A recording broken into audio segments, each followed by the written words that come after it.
자, 여러분 안녕하십니까? 네, 또 우리 성경 연구할 시간이 다가왔습니다. 마태복음 연구, 사복음 연구죠. 24번째 시간, 오늘 마태복음 11장 말씀으로 들어가도록 하겠습니다. 마태복음 11장. 우리가 지난번에 마태복음 10장을 다 끝냈죠. 그렇죠? 예, 마태복음 10장. 예수님께서 그의 제자들을 보내시면서 여러 가지 당부를 해줬던 사실들을 우리가 알 수가 있죠. 그렇죠? 그 일이 끝난 다음에 일어났던 일이 되겠습니다. 우선 우리가 말씀을 다 읽어보는 그런 시간을 좀 갖도록 하겠습니다. 말씀을 한번 읽어보도록 하겠습니다. 11장 1절부터 14절에 있는 말씀, 예수께서 12제자에게 명하기를 마치시고 이에 그들의 여러 동네에서 가르치시며 전도하시려고 거기를 떠나 가시니라. 요한이 옥에서 그리스도께서 하신 일을 듣고 제자들을 보내어 예수께 여짜오되 오실 그이가 당신이 오니까 우리가 다른 일을 기다리오리까. 예수께서 대답하여 이르시되 너희가 가서 듣고 보는 것을 요한에게 알리되 맹인이 보며 못 걷는 사람이 걸으며 나병 환자가 깨끗함을 받으며 못 듣는 자가 들으며 죽은 자가 살아나며 가난한 자에게 복음을 전파된다 하라. 누구든지 나로 말미암아 실족하지 아니하는 자는 복이 있도다 하시니라.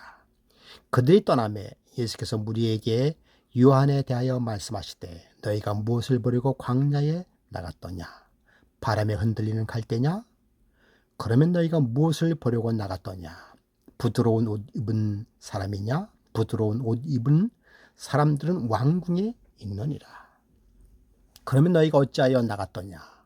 선지자를 보기 위함이었더냐? 옳다, 내가 너희에게 이르노니 선지자보다 더 나은 자니라.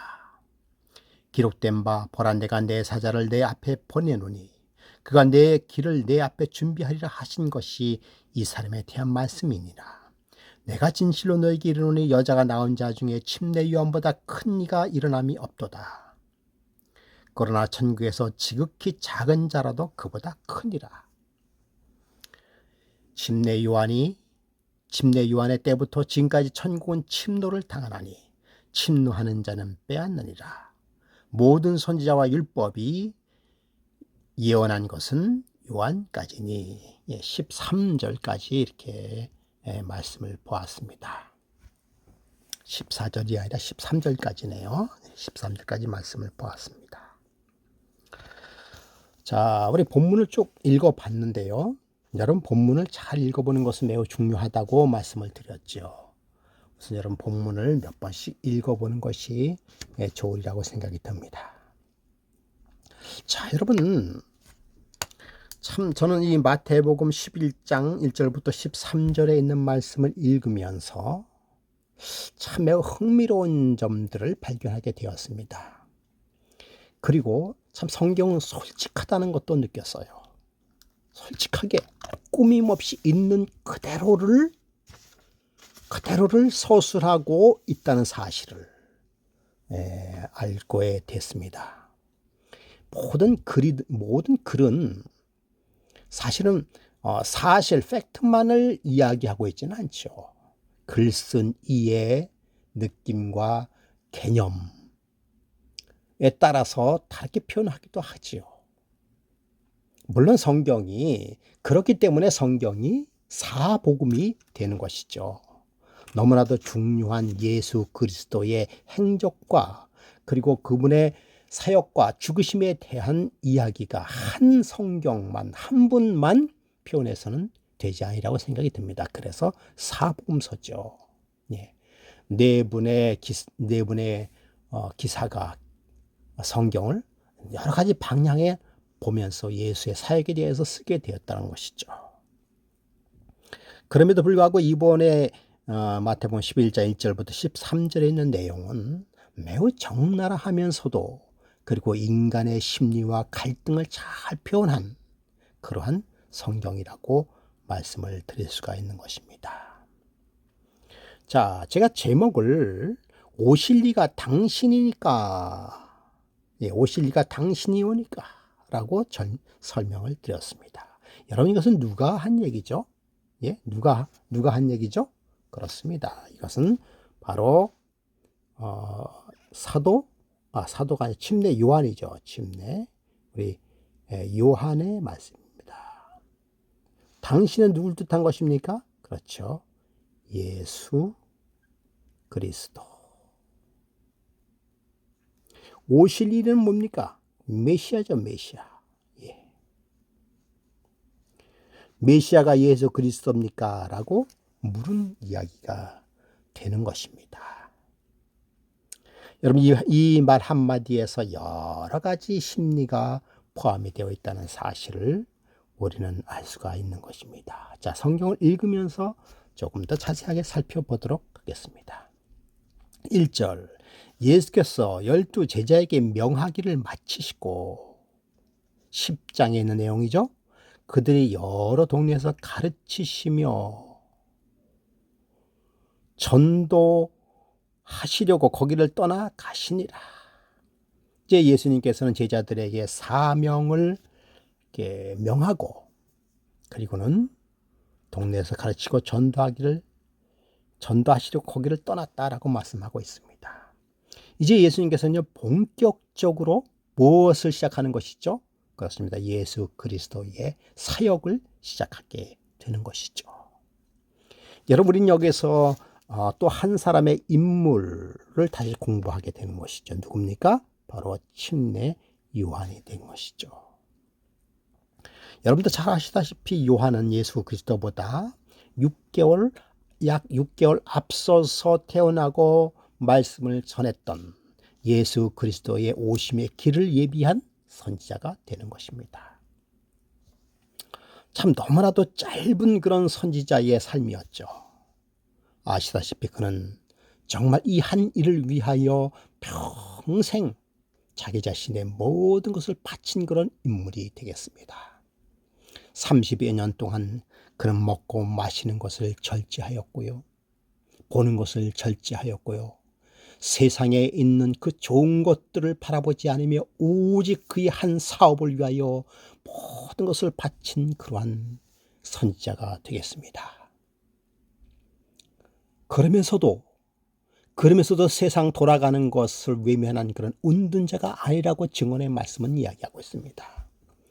세상에 돌아가는 일들을 그는 자세하게 살펴보면서, 그리고 세상에서 자기가 해야 할 일들이 무엇인지를 그는 살피면서 때를 기다린 그러한 선지자가 바로 침례 요한이 되겠습니다. 그의 침례 요한의 기별은 그때 당시에 상당한 그런 부흥을 일으켰습니다. 400여 년 동안 복음이 없었고, 400여 년 동안 선지자가 없었고, 말씀에 목말라 있었고, 어떤 기적적인 메시아의 출현에 목말라 있었던 그때, 저 광야에서 혜성같이 나타난 침례 요한, 그의 기별은 가히 하늘과 땅을 뒤흔드는 기별이었습니다. 회개하라, 천국이 가까웠다. 여러분, 그 기별은 이스라엘 백성들에게는 복음이었습니다. 드디어 그들이 기다리던 메시아가 탄생될 것이다 라고는 놀라운 기별을 깨닫게 되면서 많은 사람들이 침례 요한에게 몰려들었습니다. 그의 복음에는 힘이 있었습니다. 그의 복음에는 능력이 있었습니다. 그의 복음에는 감동이 있었습니다. 많은 사람들이 침례 요한을 따르면서 그의 침례 요한의 전해주는 기별에 대하여 많은 사람들이 따르면서 순종하게 되었습니다. 그 중에서 요한을 따르는 핵심적인 인물이 있었어요. 그들을 제자라고 합니다. 요한의 제자라고 얘기하고 있어요. 성경에서 요한의 제자가 몇 명이었었다는 것은 나오지는 않고 있는 것 같습니다. 없어요. 요한의 제자가 몇 명이었었다는 것은 나오지 않아요. 그럼에도 불구하고 그 얘기는 제자가 있었다라고 하는 것입니다. 그리고 그로부터 얼마 되지 않아서 예수께서 등장하시면서 침례 요한은 그 등장한 예수 그리스도께서 메시아이심을 알아보게 되었습니다. 그리고 예수께서 나타났을 때에 보라, 세상 죄를 지고 가는 하나님의 어린 양이로다 라고 말씀하시면서, 그러면서 메시아신 예수 그리스도를 온 세상에 선포하게 되는 것입니다. 그리고는 예수 그리스도께 침례를 베품으로 말미암아 예수 그리스도께서 메시아이심을 하늘과 땅에 선포하게 되는 것이죠. 그런데 그 선포가 이루어지면서 침례 요한의 길은 저 내리막길로 곤두박치게 되었습니다. 많은 요한의 제자들이 누구에게 갔어요? 예수의 제자로 갔습니다. 예수님의 제자들 중에서도 요한의 제자가 있었죠. 여러분, 참 사람이면 그 섭섭함과 그 허전함을 메꿀 수가 없죠. 침례 요한도 그랬을까요? 아마 그랬을 것입니다. 당연하죠. 사람인데. 우리와 똑같은 감정을 가진 그런 침례 요한입니다. 그럼에도 불구하고 그는 뭐라고 얘기했습니까? 그는 흥해야 되고 나는 쇠하여야 되리라. 여러분, 쉬운 일 아닙니다. 사람이면 쉬운 일이 아닙니다. 사람이면 그렇게 말하기가 쉽지 않아요. 그러나 침례 요한은 메시아를 인정하면서 이제 그의 사명이 6개월 만에 사명이 끝난다는 사실에 대하여 받아들이게 되었습니다. 2절에 보니까 요한이 옥에서라고 말씀하고 있습니다. 여러분, 요한이 왜 옥에 갇혔을까요? 요한이 옥에 갇혔을까요? 여러분께서 잘 아시다시피 요한이 옥에 갇힌 이유는 당시 유대인의 왕이었던 헤롯이 그의 동생 빌립의 아내 헤로디아를 취하하는 일이 있었죠. 그 일에 대하여 침례 요한은 가만두지 않았습니다. 헤롯에게 솔직하게 책망과 비난을 했죠. 그렇게 해서는 안 된다 라고 죄를 꼬집었습니다. 그러나 헤롯은 그것을 받아들이지 않고 분노하여서 요한을 옥에 가두었습니다. 역사가 요세푸스는 이렇게 증언하고 있습니다. 침례 요한이 갇힌 그 감옥은 사방의 절벽으로 둘러싸인 천혜의 요새인 사해 동쪽에 있는 마카이루스 성이라고 이야기하고 있습니다. 그러니까 거기서 한번 갇히면 나올 수가 없어요. 바로 이 바위 굴에 갇혀 있는 것이죠. 요한이 갇혀 있으면서 아마 요한의 제자들도 거기에 몇몇 함께 있었던 것 같습니다. 그래요. 그 제자들도 참 충성된 제자죠. 요한은 거기에서 약 1년 정도 감금된 뒤 헤로디아에 의하여 참수되고 맙니다. 그래요. 그의 나이 31살. 그의 나이 31살 때 그는 참수되고 말지요. 자, 요한이 그렇게 옥에 갇혀 있었을 때, 그때의 예수 그리스도의 사역은 본격적으로 시작이 되고 있습니다. 참, 사람이면 100이면 100, 아니 안 그런 사람도 있을 거예요. 100이면 100, 거의 거의 예수는 예수고 요한은 요한이다. 예수는 예수고 나는 나다라고 생각했을 거예요. 그래 내가 메시아를 예비했으니 나도 내 길 간다. 그러면서 예수님을 따르는 것 같으면서도 자기의 세력을 뭔가 키우려고 하지 않았을까. 제가 너무 인간적인 생각을 했나요? 그런데요, 많은 사람들은 다 그렇게 합니다. 뭐 이게 그 비유가 적당한 비유인지는 모르겠습니다만은, 우리 교단에서도 아주 꽤 유명했던 목사님들, 그분들이 은퇴하면서 거의 조용히 은퇴하고 해서 초야에 묻혀서 후배들에게 용기와 힘을 주면서 그냥 지나는 목사님들이 별로 없어요. 은퇴해도 뭐 그게 나쁜 건 아닙니다. 여러분, 제가 나쁘다고 얘기하는 거 아니에요. 예, 스스로 가지고 있는 하나님의 달란트와 영성을 함께 나누는 것 얼마나 좋습니까?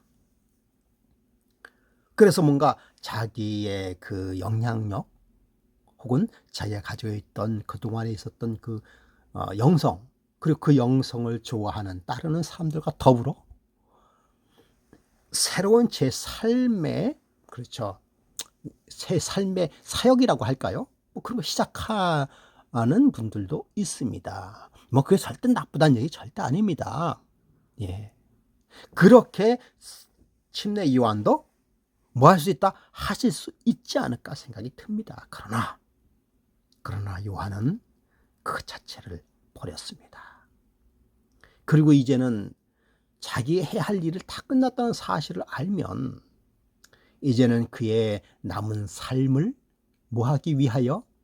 네, 평안하게, 그죠? 편하게 지내기 위하여 다시 광야로 간다든지 아니면 조용히 예수님을 뒷바라지하면서 그렇게 살리라고 생각을 했을지도 모릅니다. 그러나 그는 그렇게 한다기보다도 그때 당시에 나라를 다스렸던 그 대통령이죠. 그렇죠. 일종의 대통령이죠. 헤롯 대왕에게 그의 죄를 지적하게 되는 것이죠.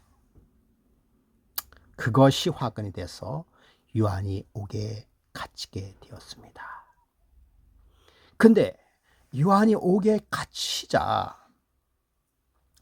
무슨 소문이 들리기 시작했습니까? 예수님께서 그의 12 제자와 더불어 본격적으로 뭐 하는 것이 들렸어요? 본격적으로 그의 예수 그리스도의 왕국을 이끌면서 복음 사역을 시작한다는 소식이 들렸습니다. 꼭 오늘날과 비슷한 것 같아요. 윤석열 당선자가 이제 5월달이면 새 정부 시작하지 않습니까? 네. 새 정부 시작하면서 이제 정말 의욕적으로 이제 새 정부 시작하는 반면에 쓸쓸하게 낙향되었던 뭐 이재명이나 홍준표나 뭐 이런 분들이 이제는 그저 윤석열의 그 대통령직을 응원하면서 조용히 지낼 수 있었을까? 그런데 침례 요한은 그랬습니다. 그랬을 뿐만 아니라 예수님은 승승장구하고 밝은 내일로 치닫는데 예수님을 위하여 살았던 침례 요한은 쓸쓸하게 옥에 갇히게 되었습니다. 전 여기서도 보니까 요한이 옥에서 그리스도께서 하신 일을 듣고 제자들을 보내어 예수께 여짜오되 오실 그이가 당신이 오니까 우리가 다른 일을 기다리오리까? 라고 질문을 했습니다. 참 여러분, 저는 이 말씀이, 이 요한의 침례 요한의 이 말씀이 너무 좋아요. 오히려 저는 감동입니다. 오히려 침례 요한이 정말 인간적인 사람이었다는 것에 대하여 그 마음이 끌립니다. 여러분 솔직히 이런 마음조차도 안 가졌다고 한다면 안 가질 수도 있죠. 안 가졌다고 하면은 정말 이 사람은 신인가? 다 똑같은 사람이야. 나하고는 좀 틀린 사람이 이렇게 생각할 수 있잖아요. 그런데 요한은 다 똑같은 사람이었다는 사실에 대하여 감동을 받게 됩니다. 다와 똑같은 사람이지만 똑같은 사람 아니었어요.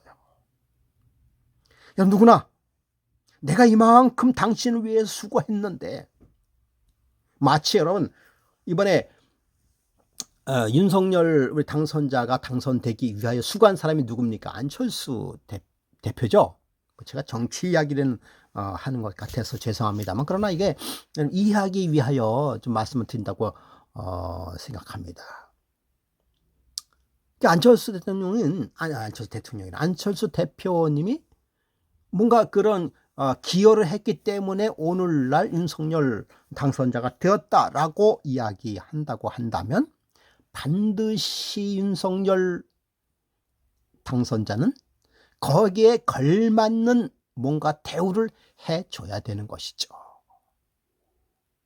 그런데 그렇지 않고 오히려 죄를 뒤집어 씌워가지고 감옥에 집어넣는다라고 한다면 말 되겠습니까?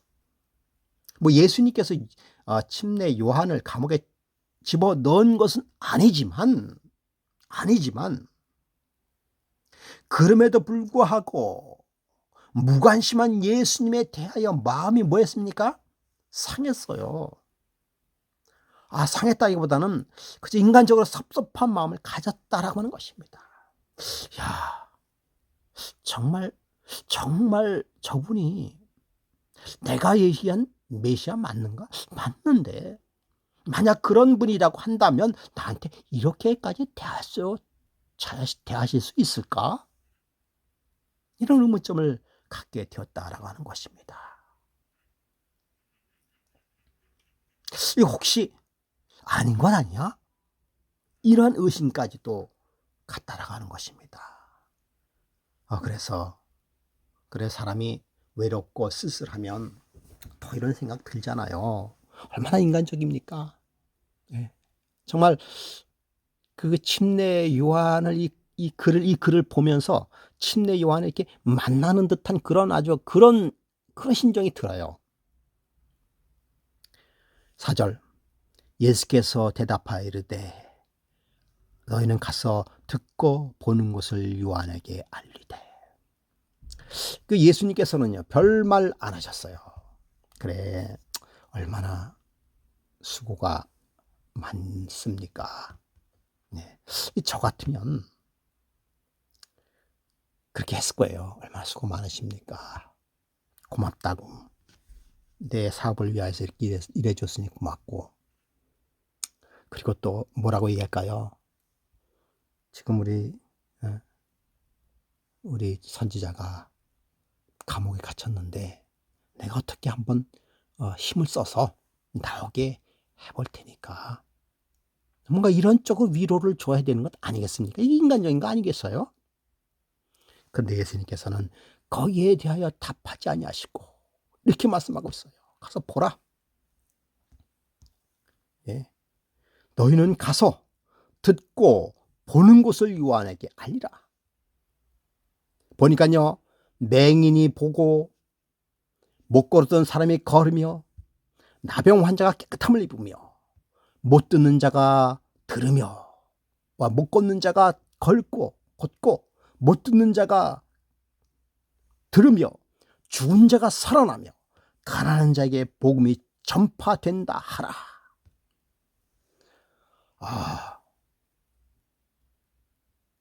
여러분, 예수님이 활발하게 당신의 사업을 하는 것을 이 제자들이 봤어요. 이것을 전하라고 하는 것입니다.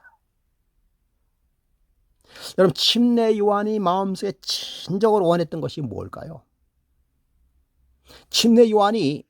예수님은 침례 요한이 진정으로 원했던 것이 무엇임을 다시 상기시켜 주는 것입니다.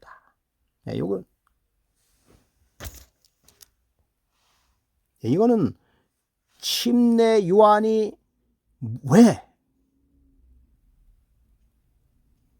왜 복음을 전하고 왜 메시아를 위하여 준비되었는가라고, 왜 준비하는 그 일을 역할을 했는가에 관한 답이 여기 포함이 되어 있어요. 그래요. 침례 요한이 외치면서 회개하라 천국이 가까웠다라고 이야기하는 것은 메시아이신 예수 그리스도가 나타난다는 사실도 알리면서, 아시는 게 중요한 거예요. 그런데 더 중요한 건 뭔가 하면, 메시아가 나타남으로 인하여 뭐가 중요한 것입니까? 나타남으로 인하여 나타난 현상이 더 중요한 것입니다. 그러니까 예수께서는 침례 요한 당신이 진정으로 원하고 진정으로 해야 할 일이 그 무엇인지를 알도록 하는 것이, 무엇일도록 알도록 하는 것이 누구의 원했던 것이에요? 그것이 바로 침례 요한이 원했던 것입니다. 그 침례 요한이 원했던 그 사실을, 또 그 선포한 그것을 예수님께서는 그대로 뭐 한 것입니까? 나타나고 있다는 사실을 이야기해 준 것입니다.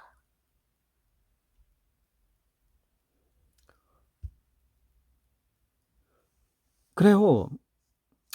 그 사람의 그 입장도 중요해요. 현실도 중요합니다. 그러나 그것보다도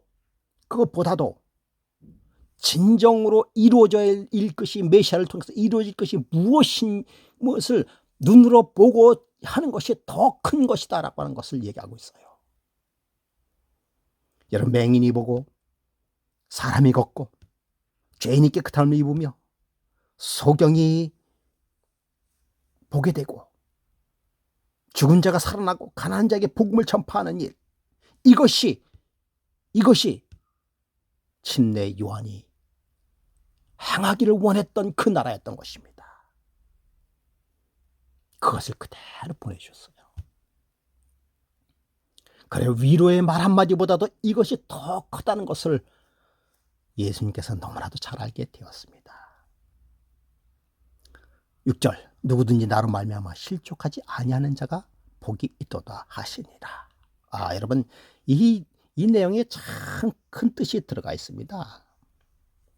큰 뜻이 들어가 있어요. 여러분, 여기서 참 5절만 설명을 해도 1시간 넘어갈 건데요. 네? 자, 이게 여러분, 보고 들은 것을 전하라라고 얘기했죠. 보고 들은 것. 그것은 예수님께서 메시아이심을 온몸으로 나타낸 것입니다. 여러분, 소경이 보고 안진뱅이가 걸으며 귀머거리가 들으며 죽은 자가 일어나며 가난한 자에게 복음을 전하고, 이 정말 이러한 일들은 예수님께서 실질적으로 하셨던 일이에요. 그러니까 육체적인 회복과 더불어 영적인 회복까지 다 포함이 된 것입니다. 죽은 자가 일어난 것이 예수 그리스도의 복음의 핵심이에요. 죽은 자가 일어난다는 것이 무엇입니까? 단순하게 죽었던 자가 일어나는 것도 포함이 되어 있지만, 영적으로 예수 그리스도와 그를 모르고 복음을 모르고 죽어가는 그 사람들에게 새로운 핵심의 복음을 입혀주는 사실, 그러한 사실도 너무나 중요한 것이죠. 가난한 자에게 복음을 전한다. 기쁜 소식이죠. 기쁜 소식입니다. 우리는 가난한 자, 물질적 빈곤, 심령의 가난, 영육간의 빈곤도 해결해 주시는 예수님의 사역. 여러분, 우리가 예수 그리스도를 믿는다라고 하는 그 자체가, 카톡이 좀 들어오는데 죄송합니다. 예수 그리스도를 믿는다는 그 자체가 반드시 영적인 것만은 포함은 아닙니다. 우선이 영적으로 포함이 되는 것이죠. 그렇죠. 우선 영적으로 포함되는 것입니다. 그러나 여러분, 우리가 영적인 축복과 더불어 실질적인 육적인 축복도 같이 포함이 되어 있어요. 예수님의 사역은 결코 영적인 것에만 국한되어 있지 않습니다. 육적인 것도 포함되어 있어요. 우리의 신앙도 마찬가지예요. 여러분의 신앙도 영적인 축복과 영적인 감동으로만 끝나는 것이 아니라 영육 간의 강건입니다. 영육 간의 강건이에요. 여기 보니까 나로 말미암아 실족치 아니하는 자가 복이 있도다. 6절에 말씀했죠. 여러분, 이게 실족치 아니한다라는 것은 스칸달리스테온이라고 해서 길 가는 도중에 만나게 된 것에 부딪혀 넘어지다라는 뜻을 가지고 있어요. 실족하다라는 것은 길을 가다가 만나는 것에 이렇게 부딪혀 넘어지다. 그러니까 누구든지 나로 인하여 실족하지 않은 자는 복이 있도다. 이 말은 뭐예요? 예수 그리스도로 말미암아 오히려 실족을 하지 않은 자가 복이 있다라고 하는 것이에요. 그럼 여기에도 참 큰 뜻이 담겨져 있는 것이죠. 예.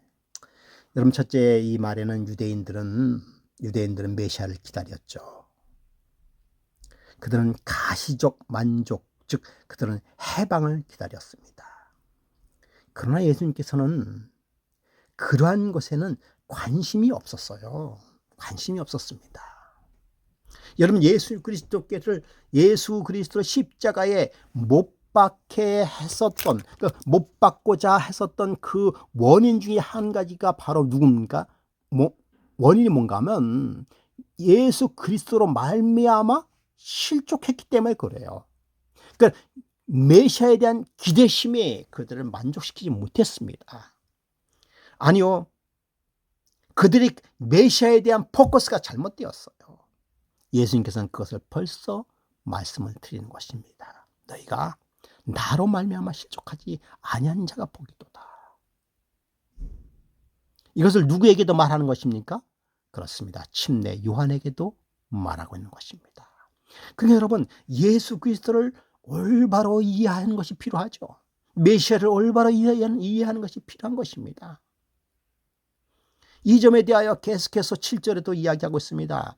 그들이 떠나며 예수께서 무리에게 요한에 대하여 말씀하시되, 이제는 요한의 제자들이 아니죠. 요한의 제자들은 떠났습니다. 그렇죠? 떠나버렸어요. 예수의 제자들에게 요한에 대하여 말씀하시되, 너희가 무엇을 버리고 광야에 나갔더냐? 바람에 흔들리는 갈대냐?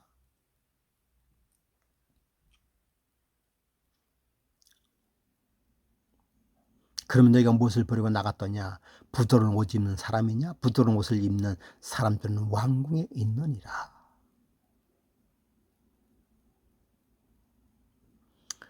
여기서 이 부드러운 것은, 그러니까 여러분, 이 바람에 흔들리는 갈대냐라고 하는 것은 요한을 가리키는 것이죠. 그러니까 요한은 흔들리는 불완전한 요한의 모습을 이야기하는 것이에요. 불완전한 요한의 모습을 이야기한 것입니다. 그러니까 정말 불완전하다라기보다는 그럴 수 있는 건 아니겠습니까? 아까도 말씀을 드렸습니다만, 네. 부드러운 옷을 입는, 이거 부드러운 옷은 어디서 입는 거예요? 왕궁 사람들이 입는 것이 광야에서는 찾아보기 힘든 그런 옷이잖아요. 그렇죠? 그러니까 그들의 기대에 대하여 잘못됐다는 사실들을 이야기하는 것입니다. 내 광야에서 나간 이유는 부드러운 옷과 화려한 옷을 버리고 나간 것은 잘못됐다라는 것이에요. 오히려 거칠고 뭐예요? 위험 있고 그러한 것을 나타낸다라고 얘기하는 것입니다. 9절에 그러면 너희가 어찌하여 나갔더냐? 선지자를 보기 위함이었더냐? 옳다. 내가 너에게 이르노니 선지자보다 더 나은 자니라. 그러니까 거기서 흔들리는 갈대냐라고 하는 것은 그 침례 요한의 어떤 상태적인 한 면을 이야기한 것이에요. 그런데 그러한 흔들리고 있는 침례 요한을 예수님께서는 그렇게 보지 않는다라고 하는 것이 포함이 되어 있습니다. 사실 예수님께서는요, 그렇게 침례 요한을 인정하지 않는 것처럼 겉으로 보이지만은 이 말씀을 보면은 침례 요한을 대단히 생각하고 대단히 크게 보았다는 사실을 성경은 또 이야기하고 있어요. 예. 선지자보다 더 나은 자니라. 선지자보다 더 나은 선지자. 그걸 누구라? 예, 요한을 얘기하는 것입니다. 여러분, 여기서 선지자보다라고 하는 것은 뭡니까? 그래, 구약에 나타난 여러 가지 훌륭한 선지자들을 얘기하는 것입니다. 많은 선지자가 있죠. 이사야, 에레미야, 다니엘, 다 훌륭한 선지자죠. 그런데 예수님께서는 선지자보다 더 나은, 그들보다 더 나은 자다라고 이야기하고 있습니다. 기록된 바 내가 내 사자를 내 앞에 보내노니 그가 내 길을 내 앞에 준비하리라 하신 것이 이 사람이 하신 말씀이니라. 예수님께서는 침례 요한의 그 사역에 대하여 인정하고 있는 것이죠. 이 침례 요한에게 직접적으로 말씀하지 않았지만은 그 침례 요한의 사역에 대하여 아주 긍정적으로 바라보면서 뭐 했다는 것입니까? 칭찬하고 있었다라는 사실을 우리는 알 수가 있는 것이죠. 11절에 내가 진실로 너에게 말하니 여자가 낳은 자 중에 침례 요한보다 큰 이가 일어남이 없도다. 앞으로 이 침례 요한과 같은 그런 선지자가 일어나지 않겠다라고 이야기하고 있어요. 그 얘기는 무슨 얘기입니까? 정말 침례 요한은 예수 그리스도와 같은 동시대에 나타났던 선지자예요. 그런 선지자가 없습니다. 침례 요한 이후에는 없어요. 물론 예수님의 제자들도 있죠.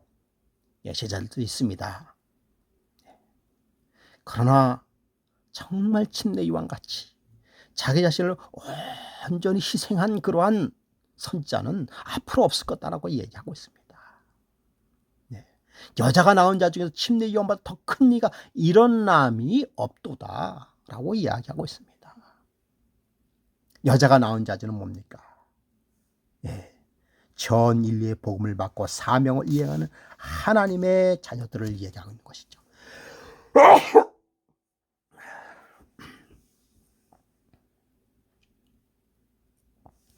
그는 정말 주의 길을 직접적으로 전했고 그 어떤 선지자보다도 요한은 예수님과 같은 시간에 존재했던 훌륭한 선지자였어요.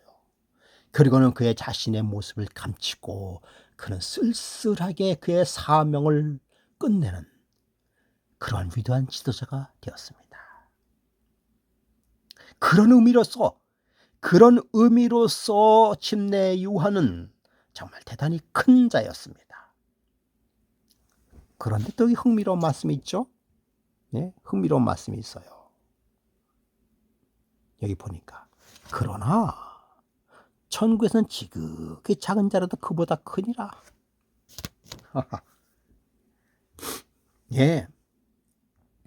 그러나 그렇다고 해서 그의 구원이 하늘에서는 턱 출났다고 볼 수는 없다라는 것이죠. 그러니까 그렇다고 해서 하늘에서 그가 큰 자라고 얘기할 수는 없다고 하는 것이에요. 수많은 그런 믿음의 노독도 누구보다 침례 요한 희생한 것 이상으로 같이 희생했다라고 하는 것이에요. 그러니까 지극히 작은 자 그보다 크다라고 하는 것. 사실은 천국에서는 크고 작은 것이 있겠습니까? 없지요. 천국에서는 크게 작은 것이 없습니다. 비유죠. 그렇게 큰 희생을 했지만 그러나 천국에서 하나님께서 보시기에는 뭐하다? 똑같다. 같다라고 하는 것을 얘기하고 있어요. 지극히 작은 자라 그보다 크다라고 하는 것은 크고 작은 것이 없지 않습니까? 못하지 않다라고 하는 것을 이야기하고 있는 것이죠. 참 예수 그리스도의 그 합리적인 말씀은 참으로 우리에게 감동을 주게 되는 것입니다. 그러면서 침례 요한의 때부터 지금까지 천국은 침노를 당하나니 침노하는 자는 빼앗느니라. 모든 선지자 율법이 예언한 것은 요한까지니. 야, 이 12절과 13절에 있는 말씀만 해도 참 시간을 오래 투자를 해야 됩니다만 시간이 없어요. 지금 40분이 넘어가는데요. 너무 길었습니다. 간단하게 얘기하죠. 간단하게 얘기했습니다. 침례 요한 때부터 지금까지 천국은 침노를 당한다라고 하는 것은 뭘 얘기하면 침례 요한 때부터 지금까지 사실은 예수님께서 이 말씀하실 때 침례 요한 때서부터 때까지라고 지금까지라는 것은 사실은 시간적인 개념이 아니죠. 침례 요한 때부터 지금까지 뭐 몇 개월 지났습니까? 동시대에 같이 있었죠. 천국은 침노를 당한다. 침노를 당한다라는 의미는 저는 전체적인 의미를 가지고 있는데요. 이것은 뭔가 하면 복음은 천국으로 인도한다는 뜻을 가지고 있어요. 예?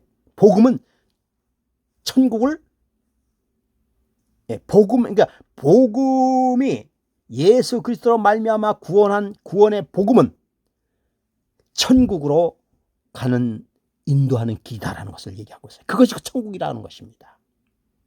침노하는 자는 빼앗느리라라고 하는 것. 빼앗다라고 해도 전투적인 의미죠. 그렇게 천국의 복음을 가지고 있는 자는 반드시 천국 백성이 되겠다라는 그런 의미가 되는 것입니다. 그러니까 침례 요한 때부터라는 것은 뭐예요? 침례 요한이 외친 이름 무엇입니까? 오직 예수 그리스도입니다. 그러므로 예수 그리스도가 탄생된 지금 이때부터는 예수 그리스도를 믿음으로 말미암아 천국에 들어간다라는 의미를 포함이 되는 것입니다. 모든 선지자 율법이 예언한 것은 요한까지니 라고 얘기하고 있어요. 여러분 이것은 이제 오늘 간단하게 넘어가겠습니다. 이것을 가지고 어떤 사람은 구약과 율법이 패했다라고 이야기하는데요. 이 카톡에 자꾸만 들어오고 해서 이제 마무리하겠습니다. 사실 그런 내용은 아니고요.